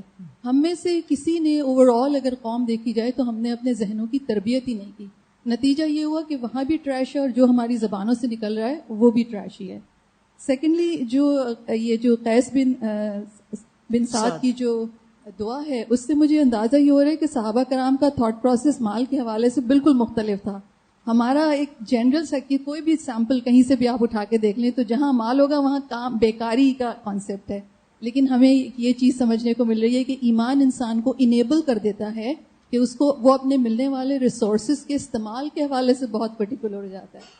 اور تیسری چیز جو شہوات کے حوالے سے آپ کہہ رہی تھی نا پاکستان میں، آپ نے بہت ہی درست بات کہی. اکانومی کا یہ حال ہے، مہنگائی کا یہ حال ہے، لیکن 2 چیزوں کا بزنس ڈاؤن نہیں ہوا ہے. ایک کھانے پینے کے ریسٹورانٹس چینز اور دوسرے کپڑوں کا بزنس. اور اس سے ہم اندازہ لگاتے ہیں کہ اتنی مہنگائی وغیرہ کا، تو لیکن سارے ریسٹورانٹس بھرے ہوئے ہیں. تو ہم کہاں چلے گئے، اور تکلیف بھی ہوتی ہے. اور اس کا حل کیا کیا جائے، یہ یقیناً میں آپ سے چاہوں گی کہ آپ ہمیں نصیحت کریں اس حوالے سے. گول اورینٹڈ ہو جائیں، زندگی میں کوئی مقصد بنائیں. جن لوگوں کا زندگی میں کوئی مقصد نہیں ہوتا تو پھر ان کا بار بار خیال، گھر میں بھی آپ دیکھیں اگر آپ کو کوئی کام نہیں تو آپ کا دل چاہے گا چائے کا کپ ہی بنا لوں، یعنی پہلا دھیان کھانے کی طرف ہی جاتا ہے، کافی پی لوں. جی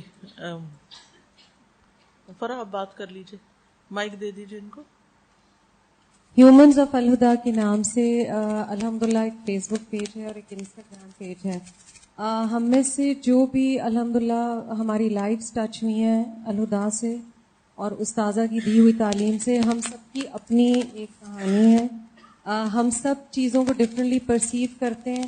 آج ہم میں سے ہر ایک یہاں ماشاءاللہ سبوں لوگ ہیں، کس طرح سے کیا لے کے جائے گا تو ہم وہ چھاپنے کی کوشش کرتے ہیں. اور یہ بھی دعویٰ کا ایک طریقہ ہے کہ کس طرح سے کہانیاں آگے پہنچائی جا سکتی ہیں تاکہ اور لوگ موٹیویٹ ہوں، انسپائر ہوں آپ سے، انسپائر ہوں. بالکل. اور اس کے لیے ضروری نہیں کہ آپ ہر دفعہ وہی بتائیں کہ آپ نے قرآن پڑھنے کا آغاز کیسے کیا. قرآن کی ایک جرنی ہے اور آپ کی زندگی میں ساتھ ساتھ قرآن رہا ہے، اور جو تعلیمات ہم نے الحمدللہ یہاں سے لی ہیں، تو کسی خاص موقع پہ کس طرح سے اس چیز نے آپ کو ٹچ کیا. کیا گریف کے وقت، کیا خوشی کے وقت، کیا زندگی میں کوئی اتار چڑھاؤ آئے اس کے وقت. تو الحمدللہ وہ چھوٹی چھوٹی اگر آپ لکھ کے بھیجیں، ای میل آئی ڈی انشاءاللہ آپ سے شیئر ہو جائے گی، اور آپ ضرور اسے فالو کیجئے اور ہم سے شیئر کیجئے.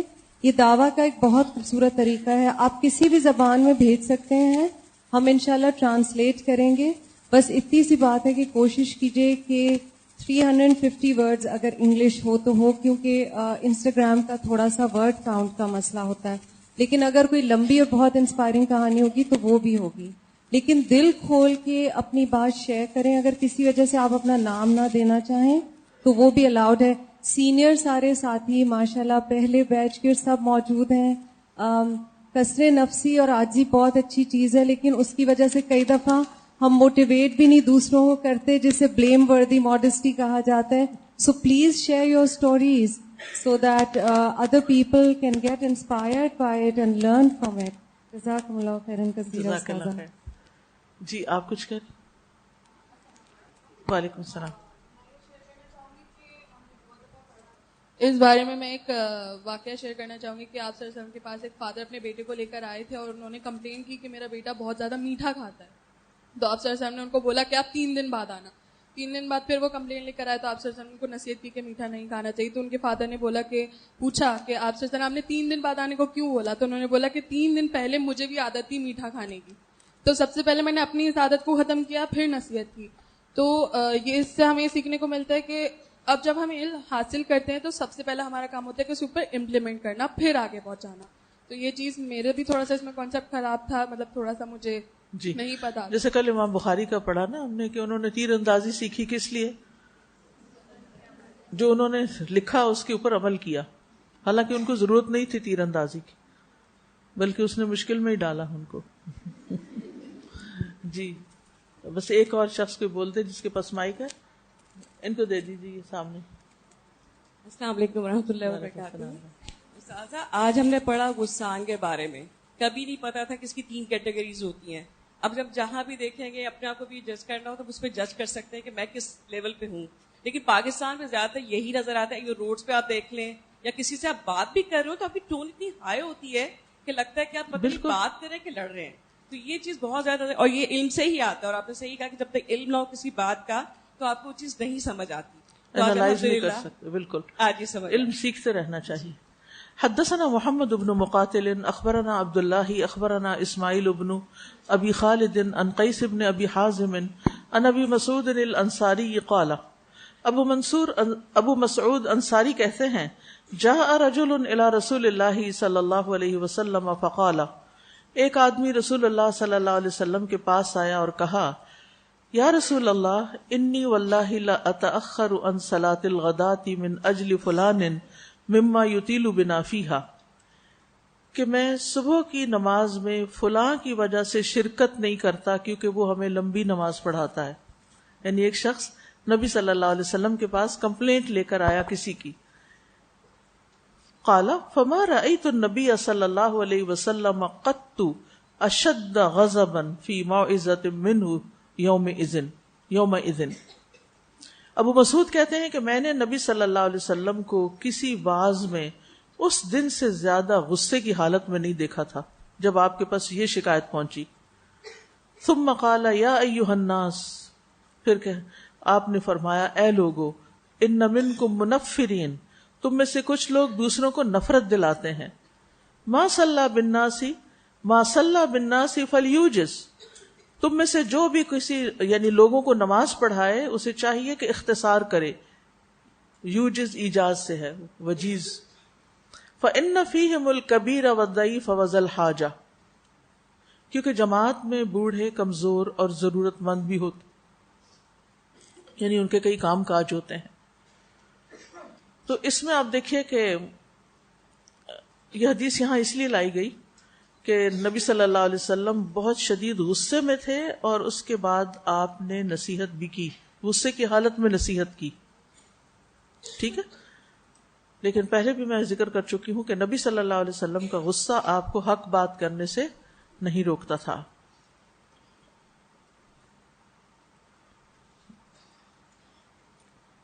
اب اس میں آپ دیکھیے کہ نبی صلی اللہ علیہ وسلم کا یہ غصہ شدید غصے میں سے نہیں تھا. یہ صحابی کا نقطہ نظر تھا کہ وہ بہت غصے میں تھے، کیونکہ نبی صلی اللہ علیہ وسلم عام طور پر بہت پولائٹ تھے.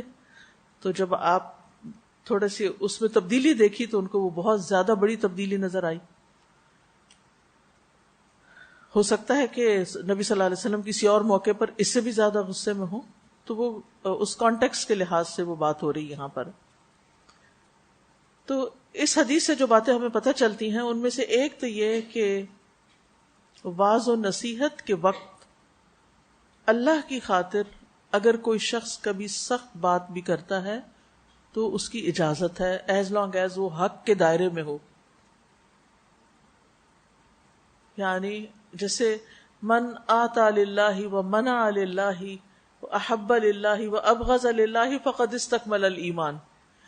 جس نے اللہ کی خاطر دیا، اللہ کی خاطر روک بھی لیا، اور اللہ کی خاطر محبت کی، اللہ کی خاطر بغض رکھا، اس نے اپنا ایمان مکمل کر لیا. تو اس سے کیا بات پتہ چلتی ہے کہ اللہ کی خاطر غصہ بھی اگر کیا جائے، اپنی ذات کے لیے نہیں، اللہ کی خاطر اور ایک حد کے اندر ہو تو اس کی اجازت ہے. دوسری بات یہاں اس حدیث سے یہ پتہ چل رہی ہے کہ امام کو لمبی نماز نہیں پڑھانی چاہیے. ٹھیک ہے، اب سوال یہ پیدا ہوتا ہے کہ پھر چھوٹی کتنی ہو، خواہش کے مطابق یا سنت کے مطابق. آپ صلی اللہ علیہ وسلم جب کسی سورت کی قرات کرتے تو ٹھہر ٹھہر کے پڑھتے، حتیٰ کہ وہ طویل ترین سورت سے بھی لمبی ہو جاتی. یعنی آپ صلی اللہ علیہ وسلم چھوٹی سورت بھی پڑھتے تھے تو آرام آرام سے پڑھتے تھے اور وہ کافی لمبی ہو جایا کرتی تھی. تو چھوٹی نماز پڑھانے کا مطلب یہ نہیں کہ جلدی جلدی بس پڑھ کے ختم کر دی جائے، جیسے کہ بعض جگہوں پہ تراویح میں ہوتا ہے. نماز کے عمل میں سب سے اعلیٰ درجہ 10 مرتبہ سجدے اور رکوع کی تسبیحات ہیں. اعلیٰ درجہ کیا ہے؟ 10 دفعہ تسبیح کرنا، سبحان ربی العظیم سبحان ربی العظیم، اور نیچے سجدے میں سبحان ربی الاعلیٰ 10 دفعہ پڑھنا. ٹھیک ہے، اب اگر امام 10 دفعہ تسبیح کر رہا ہے اور کوئی یہ کہے کہ یہ امام بہت لمبی نماز پڑھ رہا ہے تو غلط کہہ رہا ہے. اس میں امام کا قصور نہیں ہے، کیونکہ اتنی تک کی اجازت ہے، یہ مسنون ہے، کیونکہ وہ نبی صلی اللہ علیہ وسلم کی سنت سے آگے نہیں بڑھا. لیکن اگر وہ اس سے بھی زیادہ 10 کی بجائے 20 دفعہ سبحان ربی العظیم کہنا شروع کر دے تو وہ پھر وہ قابل ملامت ہوگا اور اس کو سمجھایا جائے گا. اور اگر وہ نہیں سمجھتا تو اس کو مسجد کی امامت سے معزول کیا جا سکتا ہے. 2-3 دن پہلے کسی نے مجھے ایک میسج کیا، کمپلینٹ کی کسی انچارج کے بارے میں کہ وہ جب تفسیر کی ڈسکشن کراتی ہیں تو آدھا گھنٹہ لے جاتی ہیں ہمارا. تو ہمارے پاس بعض اوقات ٹائم نہیں ہوتا، اور اگر ہم وہ پارٹ اٹینڈ نہ کریں تو بہت ناراض ہوتی ہیں. تو اب حل کیا ہے؟ ان کو سمجھایا جائے، 1 دفعہ سمجھایا جائے، 2 دفعہ سمجھایا جائے، اور اگر نہیں وہ سمجھتی تو تیسری پھر کیا کیا جائے؟ معزول کر دیا جائے تاکہ لوگ تکلیف میں نہ ہوں. ہمارے دین میں لوگوں کی رعایت کرنا، عام لوگوں کی رعایت کرنا بے حد ضروری ہے. ہم بعض اوقات خود تقویٰ کے بڑے اعلیٰ معیار پہ ہوتے ہیں اور ہم سمجھتے ہیں سب کا معیار یہی ہے، سب کو ایسا ہی ہونا چاہیے. آپ کو معلوم ہے نا کہ نیک لوگوں کی 2 کیٹیگریز ہیں. کون کون سی؟ اصحاب الیمین اور مقربین. ہے یا نہیں؟ تو اصحاب الیمین تو بہت سے ہوں گے، لیکن مقربین کتنے ہوں گے؟ ہاں، قلیل من الاخرین. بعد کے دور میں تو اور بھی تھوڑے ہوں گے. تو سب لوگوں کے اندر اتنا سٹیمنا نہیں ہوتا کہ بہت لمبی نماز پڑھیں. اب آپ کہیں گے پھر تراویح کا کیا کریں اور قیام اللیل کا کیا پڑھیں؟ وہی پڑھے جو پڑھ سکتا ہے، جو سمجھتا ہے. وہ نہ جائے مسجد میں کہ سب کا کام نہ خراب کرے. جو پڑھ سکتے ہیں وہ جائیں، جو نہیں پڑھ سکتے اپنے گھر میں پڑھیں. کیونکہ وہ نفل نماز ہے، مردوں کے لیے بھی جماعت سے پڑھنا کوئی لازم نہیں، اپنی تنہائی میں بھی پڑھ سکتے ہیں. وہ فرض پڑھ کے گھر آ کے باقی جتنی بھی انہوں نے پڑھنی ہے پڑھ لیں. لیکن جو پڑھنا چاہتے ہیں اور جو کم از کم 1 سپارہ سننا چاہتے ہیں ان کو سننے دیا جائے. ٹھیک ہے، وہ لمبی نہیں ہوتی. اسی طرح تہجد کے نوافل ہوتے ہیں، بعض مساجد میں یہاں بھی ہوتے ہوں گے، لیکن حرم میں آخری 10 دنوں میں صبح کے وقت. مجھے یاد ہے بہت سال پہلے جب میں وہاں گئی تھی تو وہ ہر رکعت میں میرا خیال ہے کہ پورا سپارہ کرتے تھے یا کچھ، یعنی 10 دنوں میں قرآن ختم کر دیتے. ہر روز 3 سپارے تہجد میں بھی پڑھتے تھے. لیٹلی کیا ہو رہا ہے؟ 1 سپارہ. شاید لوگوں نے کمپلینٹ کی ہوگی کہ ہم نہیں اتنا کھڑے ہو سکتے تو کم کر لیا جائے. اور مجھے اچھی طرح یاد ہے کہ اس وقت 2000 کی بات ہوگی، 2001، کچھ کافی سال پہلے کی بات ہے، کہ جب وہ سجدے میں ہم جاتے تھے تو بس ہو جاتی تھی کہ بس اب اٹھ جائیں. اتنا وہ سانس پھول جاتا تھا رکھ کے اور پھر کارپیٹس پہ بھی جگہ نہیں ملتی تھی مسجد میں. وہ تو زمین کے اوپر سجدہ کر رہے ہوتے تھے تو گھٹنے اور سر ماتھا دونوں ہی متاثر ہو جاتے تھے.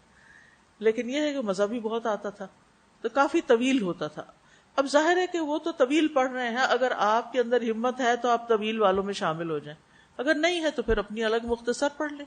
لیکن جماعت کی نماز، فرض نماز ایسے نہیں پڑھا سکتے کہ جو لوگوں کی وسعت سے باہر ہو، کیونکہ اس میں حاجت والے ہیں، اس میں بچے ہیں، اس میں عورتیں ہیں، اس میں بیمار ہیں، پھر ان کے لیے مشکل ہوگی. آپ کو وہ حدیث بھی یاد ہوگی کہ جب آپ صلی اللہ علیہ وسلم کسی بچے کے رونے کی آواز سنتے تھے تو نماز کو مختصر کر دیتے تھے، لیکن عورتوں کو مسجد آنے سے نہیں روکتے تھے. نبی صلی اللہ علیہ وسلم ہلکی اور کامل نماز پڑھا کرتے تھے. حضرت انس کہتے ہیں میں نے کسی امام کے پیچھے نبی صلی اللہ علیہ وسلم سے زیادہ ہلکی اور کامل نماز نہیں پڑھی، اور بے شک آپ بچے کے رونے کی آواز سن کر نماز کو ہلکا کر دیتے تھے اس خوف سے کہ اس کی ماں پریشان ہو جائے گی. لیکن نفل نماز جو ہے وہ لمبی کی جا سکتی ہے. رسول اللہ صلی اللہ علیہ وسلم نے فرمایا فضیلت والی نماز وہ ہے جس میں قیام لمبا ہو.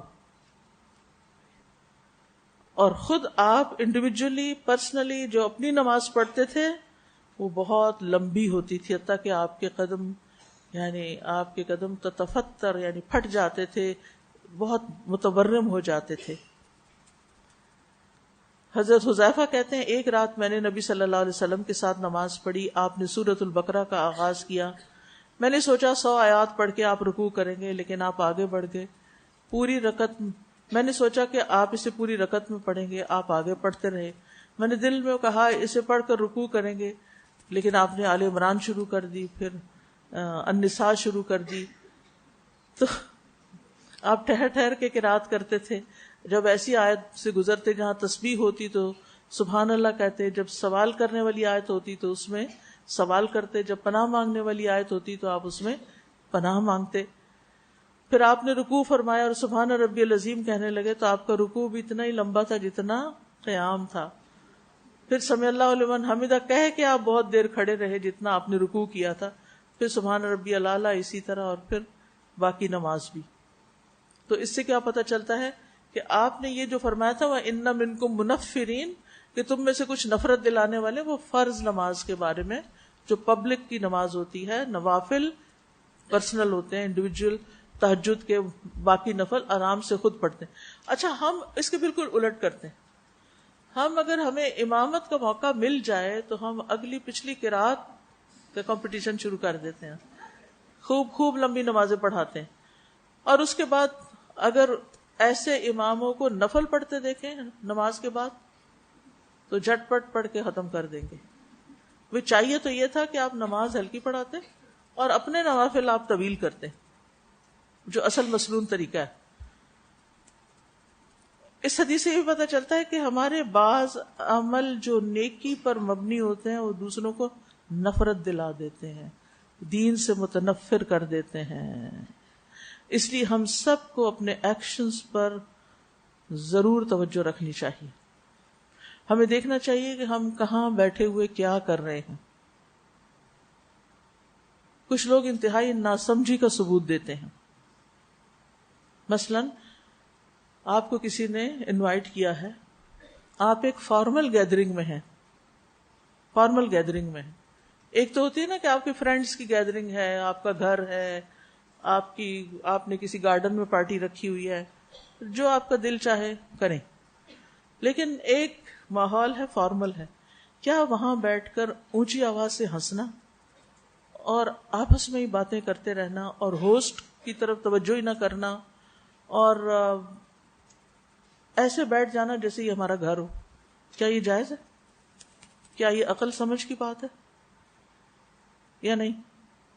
کیا کرنا چاہیے ایسی جگہوں پر؟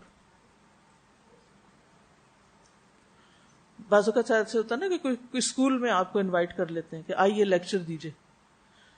لیکچر دیا آپ نے، آپ کچھ کہا کہ آئیے ہمارے ساتھ چائے پیجئے.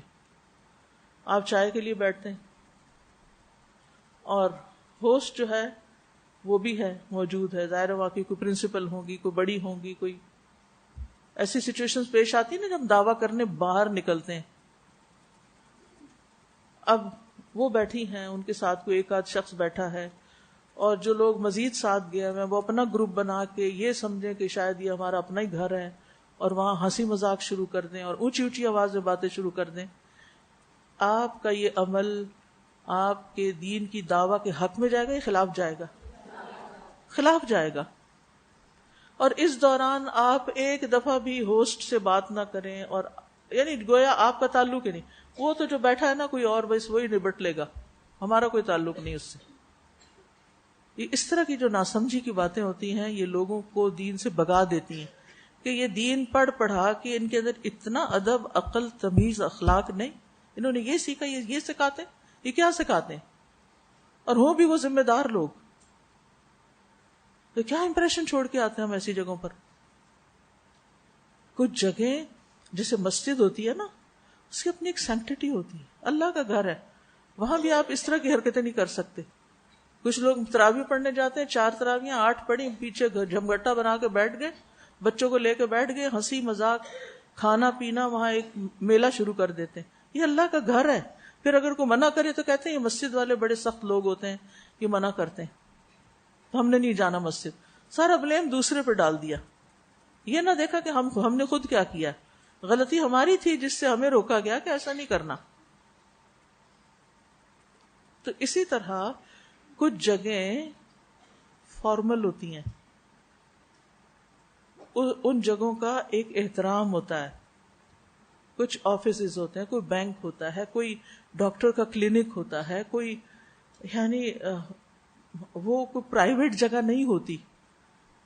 وہاں بیٹھ کے اچھا بعض لوگ اللہ رحم کرے، PIA کی فلائٹ میں پچھلی دفعہ میرا سفر کرنے کا اتفاق ہوا، آنکھیں کھلی کی کھلی رہ گئی. اس نے آئی پیڈ کھولا ہوا ہے، اس نے موبائل کھولا اور ہر ایک ویڈیوز لگا کے اس میں دیکھ رہا ہے.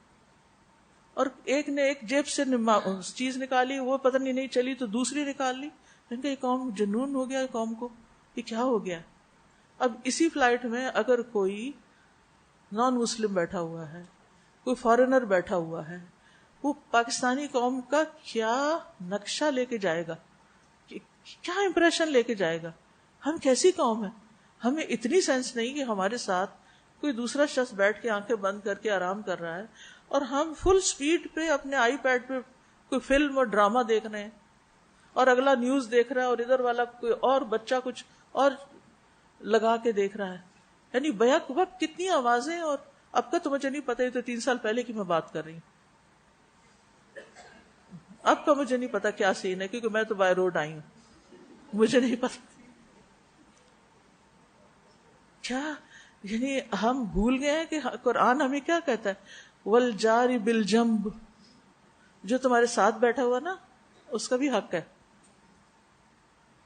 اس کو بھی حق دو، اس کی بھی کیئر کرو.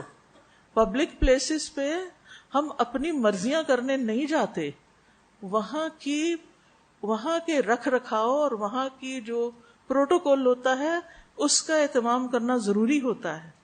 چلے باقی دنیا تو جو کر رہی ہے حجاب اوڑھ کے ایسی حرکت نہ کریں کبھی کہ دین سے لوگ متنفر ہوں، کہ ان کو اتنے بنیادی مینرز بھی نہیں ہیں، اتنا بھی اخلاق نہیں، اتنا بھی کسی نے نہیں سکھا. ماں باپ نے تو خیر سکھایا نہیں، تو باقی بھی کہیں سے نہیں سیکھا. یہ جنہوں نے حجاب اڑا دیا انہوں نے یہ نہیں سکھایا. پھر اسی طرح اگر کہیں کچھ فلائٹ لیٹ ہو رہی ہے یا کچھ کھایا پیا ہے، وہی کرسیوں پہ اوپر کوڑا پھینکا، اتنی توفیق نہیں ہوئی کہ جا کے وہ سامنے بن نظر آ رہا ہے اس میں ڈال دیں. وہ آئے گا نا، وہ سویپر ہے نا، وہ اٹھا لے گا، ہر کام سویپر کا ہے. تو یہ سیوک سینس نہیں ہے ہم میں کہ اجتماعی طور پر ہم کیسے رہیں. تو کون شروع کرے گا؟ اگر دین والے ہی نہیں شروع کریں گے تو پھر کس سے توقع رکھتے ہیں؟ سیاسی پارٹیاں شروع کریں گی؟ کیا خیال ہے؟ سیاسی لیڈرز آپ کو یہ تعلیم دیں گے؟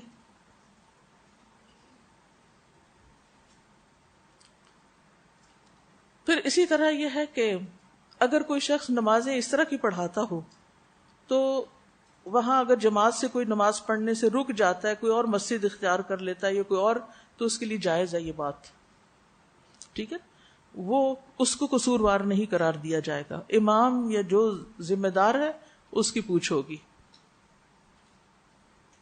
پھر اسی طرح کچھ امام بہت جلدی پڑھاتے ہیں، یعنی بالکل ریورس. یہ ایک تو بہت لمبی پڑھاتا ہے اور کچھ جو ہے وہ پورے لفظ بھی ادا نہیں کرتا، نماز میں خلل ہو جاتا ہے. تو ایسے امام کے پیچھے بھی اگر کوئی نماز نہیں پڑھتا تو کوئی بات نہیں. پھر اسی طرح یہاں پر نبی صلی اللہ علیہ وسلم کے سامنے نام نہیں لیا گیا، بس صرف یہ بتایا گیا کہ کوئی شخص ہے جو ایسی نماز پڑھاتا ہے. اس سے کیا پتہ چلتا ہے کہ اگر کسی کی شکایت لگانی ہو نام لیے بغیر لگا دے، تاکہ اصل بات کسی کو بدنام کرنا نہیں ہے. مسئلہ کیا ہے؟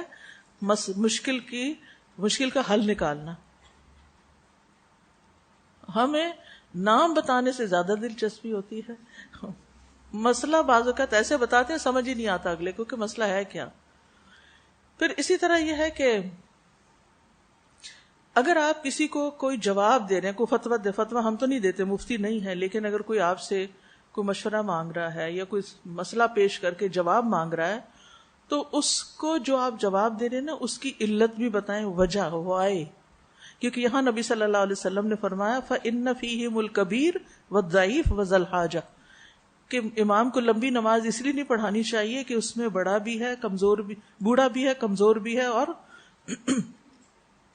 ضرورت مند لوگ بھی ہیں جن کو اپنے کام پہ جانا ہوتا ہے. اور اسی سے ایک اور بات، آخری بات یہ کہ ضرورت کے تحت ہلکی نماز پڑھی جا سکتی ہے، یعنی صرف قل هو اللہ پڑھی جا سکتی. مثلا آپ کی گاڑی آ گئی ہے اور آپ ڈرائیور انتظار کر رہا ہے اور آپ کو اب فرض اگر نہیں پڑھ کے نکلے تو پھر گھر پہنچنے میں بہت لیٹ ہو جائے گا، تو آپ ہلکی نماز پڑھ لیں. اب یہ نہیں کہ وہ دھوپ میں کھڑا رہے اور آپ لمبی نماز پڑھیں اور دوسرے کو اذیت دیں.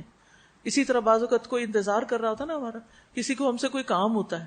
آپ گھر میں خواتین کو تو پتہ ہے نا کہ ماں جو ہوتی ہے اسے 5 بچے ہیں تو 5 کو اس سے نماز کے وقت کام یاد آ جاتا ہے. تو پھر اگر ماں بہت لمبی نماز پڑھے تو بچے جو ہے نماز سے متنفر ہوتے ہیں. تو ایسی صورت میں بھی بہتر یہ کہ بچوں کے اسکول سے آنے سے پہلے نماز پڑھ لی جائے اگر لمبی پڑھنی ہے. لیکن اگر وہ آ چکے ہیں اور ان کو بھوک لگی ہے تو خدا کے لیے پہلے کھانا دیں اور پھر نماز پڑھیں. یا پھر آپ کو اگر یہ ہے کہ جا رہی ہے نماز تو پہلے آپ پھر مختصر پڑھ لیں، ٹھیک ہے، اور پھر اس کو کمپنسیٹ کریں کسی نوافل وغیرہ کے ساتھ اس کو پورا کر لیں کہیں اور. ٹھیک، فکر یہی ہوتی ہے نا ہمارے اتنے سجدے، دن کے اتنے سجدے تو ہونے چاہیے. اب اس وقت نہیں ملا، کسی اور وقت جب وقت ملے تو ان سجدوں کو کمی کو پورا کر لیں. ٹھیک. وآخر دعوانا الحمد للہ رب العالمین. سبحانک اللہم وبحمدک، اشہد ان لا الہ الا انت، استغفرک و اتوب الیک. السلام علیکم و رحمۃ اللہ وبرکاتہ.